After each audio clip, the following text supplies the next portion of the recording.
नमो बुद्धाय. आदरणीय श्रद्धा संपन्न धम्म उपासक, धम्म उपासिका, धम्म बंधूंनो आणि धम्म भगिनींनो, आज आपण अत्यंत महत्त्वाच्या विषयावर चिंतन करणार आहोत. मनाला सुख शांती कशी मिळते? जगातील प्रत्येक माणूस सुख शोधत आहे. प्रत्येकाला शांतता हवी आहे. परंतु प्रश्न असा आहे की सुख आणि शांती नेमकी कुठे आहे? संपत्तीत आहे का? सत्तेत आहे का? प्रसिद्धीत आहे का? की ती आपल्या मनातच दडलेली आहे? महाकारुणिक अहरत सम्यक संबुद्धांनी सांगितले की मनो कुब्बगमा धम्मा मनोसेठा मनोमया. सर्व गोष्टी मनातून निर्माण होतात. मनच सर्व गोष्टींचे मूळ आहे. बंधूंनो, जर मन अस्वस्थ असेल तर राजवाड्यात राहूनही दुःख वाटते. पण मन शांत असेल तर साध्या झोपडीत राहूनही आनंद मिळतो. आज विज्ञान प्रगत झाले आहे. भौतिक सुख सुविधा वाढल्या आहेत. पण मानसिक तणाव, चिंता, नैराश्य आणि असंतोष वाढत चालला आहे. कारण बाह्य विकास झाला, परंतु अंतर्मनाचा विकास झाला नाही. भगवान बुद्धांनी 4 आरस सत्यांद्वारे दुःखाचे मूळ स्पष्ट केले. पहिले आर्य सत्य दुःख आहे. दुसरे आर्य सत्य दुःखाचे कारण आहे. दुःखाचे कारण म्हणजे तृष्णा, लोभ, मोह आणि आसक्ती. तिसरे आर्य सत्य दुःखाचा अंत होऊ शकतो. आणि चौथे आर्य सत्य दुःख नाशाचा मार्ग म्हणजे आर्य अष्टांगिक मार्ग. धम्मबंधू आणि भगिनींनो, मनाला शांती मिळवायची असेल तर सर्वप्रथम लोभ कमी करावा लागतो. लोभ हा कधीही तृप्त होत नाही. जसा समुद्रात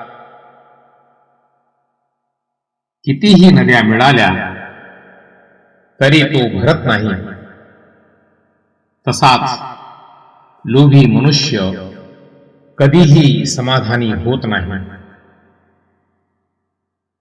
एक व्यक्ती म्हणते, माझ्याकडे घर असले की मी सुखी होईल. घर मिळाल्यावर म्हणते, आता मोठे घर हवे. मग गाडी, संपत्ती, प्रतिष्ठा अशा इच्छा वाढतच राहतात. इच्छांचा अंत नसतो. म्हणून तथागत भगवान बुद्धांनी संतोषाला मोठे महत्त्व दिले आहे. तथागत धम्मपदात म्हणतात, संतुष्टी परमं धनं, म्हणजे संतोष हेच सर्वोत्तम धन आहे. मनाच्या अशांतीचे दुसरे कारण म्हणजे द्वेष. जेव्हा आपण कोणावर राग धरतो तेव्हा सर्वात जास्त नुकसान आपलेच होते. राग म्हणजे हातात निखारा धरून दुसऱ्यावर फेकण्याचा प्रयत्न करणे.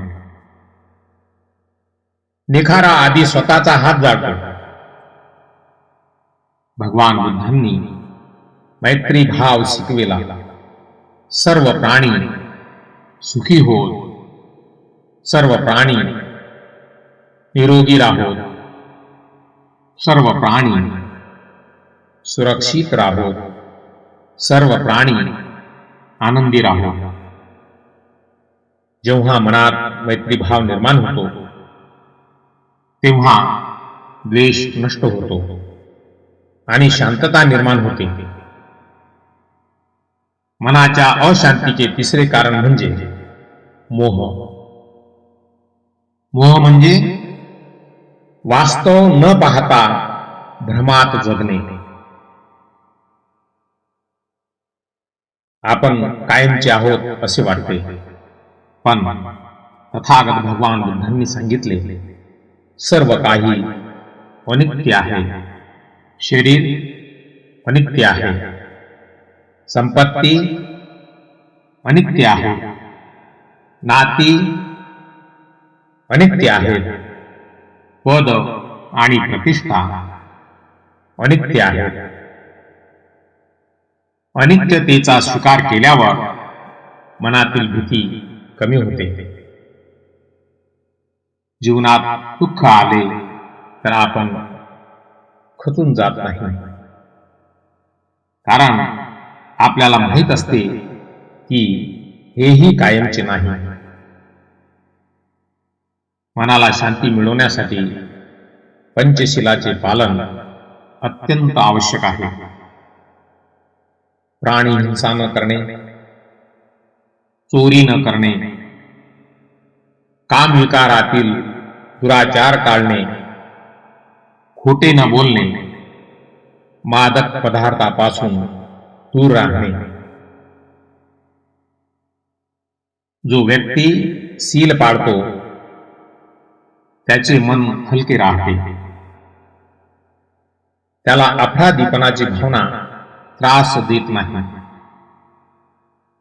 सील हे शांत जीवनाचा पाया आहे. यानंतर येते समाधी. समाधी म्हणजे मन एकाग्र करणे. आज मन सतत भूतकाळ आणि भविष्य काळात भटकत असते. भूतकाळातील दुःख आठवून आपण दुःखी होतो. भविष्याची चिंता करून आपण अस्वस्थ होतो. परंतु वर्तमान क्षणात राहणे शिकल्यावर मन शांत होते. यासाठी भगवान बुद्धांनी आनापानसती ध्यान शिकवले. श्वास आत येतो आहे हे जाणणे, श्वास बाहेर जातो आहे हे जाणणे, फक्त श्वासाचे निरीक्षण करणे. यामुळे मन हळूहळू शांत होते. ध्यानामुळे मनातील तणाव कमी होतो, राग कमी होतो, चिंता कमी होते, करुणा वाटते, सजगता वाटते. आज अनेक वैज्ञानिक संशोधनांनीही ध्यानाचे फायदे मान्य केले आहेत. परंतु बुद्धांनी ध्यान केवळ तणाव कमी करण्यासाठी नव्हे तर मुक्तीसाठी शिकवले. समाधीनंतर येते प्रज्ञा. प्रज्ञा म्हणजे वस्तुस्थितीचे ज्ञान. जेव्हा आपण अनित्य, दुःख आणि अनात्म या 3 लक्षणांचा अनुभव घेतो तेव्हा आसक्ती कमी होते. आसक्ती कमी झाली की मन मुक्त होते. मुक्त मनातच खरी शांती असते. आदरणीय श्रद्धा संपन्न धम्म उपासक आणि उपासिकांना, भगवान बुद्धांच्या जीवनातील एक प्रसंग पाहू. किसा गौतमीचा मुलगा मृत झाला. ती दुःखाने वेडी झाली. ती बुद्धांकडे आली. बुद्धांनी तिला सांगितले, ज्या घरात कधी मृत्यू झाला नाही अशा घरातून मोहरी आण. ती गावभर फिरली, परंतु प्रत्येक घरात कोणीतरी मरण पावलेला होता. तेव्हा तिला समजले की मृत्यू हा जीवनाचा भाग आहे. तिने सत्य स्वीकारले आणि तिच्या मनाला शांती मिळाली. हा प्रसंग आपल्याला शिकवतो की वास्तवाचा स्वीकार केल्याशिवाय शांतता मिळत नाही. आज जगात संघर्ष, हिंसा, मत्सर आणि स्पर्धा वाढत आहे.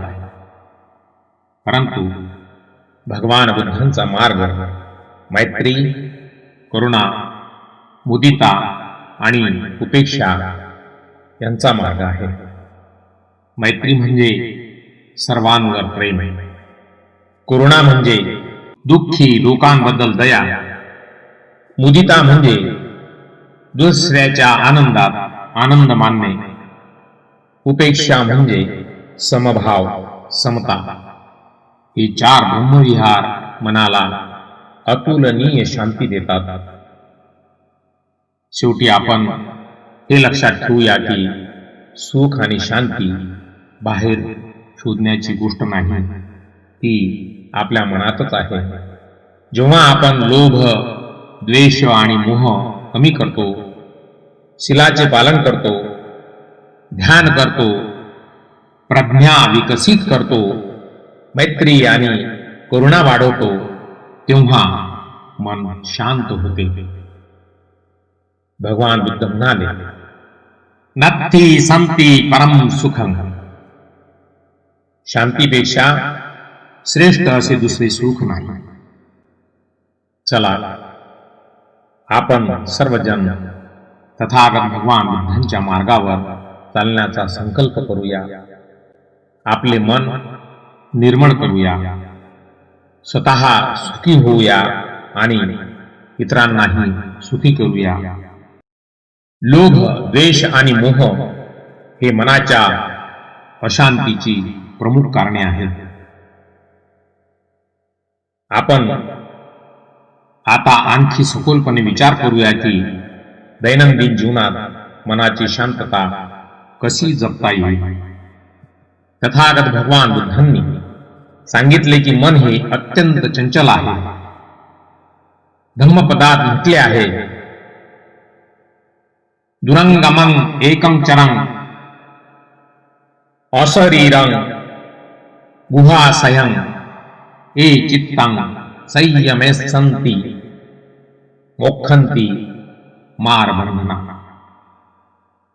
मन फार दूर भटकते, ते एका क्षणात भूतकाळात जाते तर दुसऱ्या क्षणी भविष्य काळात पोहोचते. म्हणूनच मनाला योग्य दिशा देणे आवश्यक आहे. समजा एखाद्या शेतकरी आपल्या शेतात उत्तम बियाणे पेरतो. जर त्याने शेताची निगा राखली नाही तर तण वाढेल. त्याचप्रमाणे आपल्या मनात चांगले विचार पेरेल नाही तर लोभ, राग, मत्सर आणि भीती यांचे तण वाढते.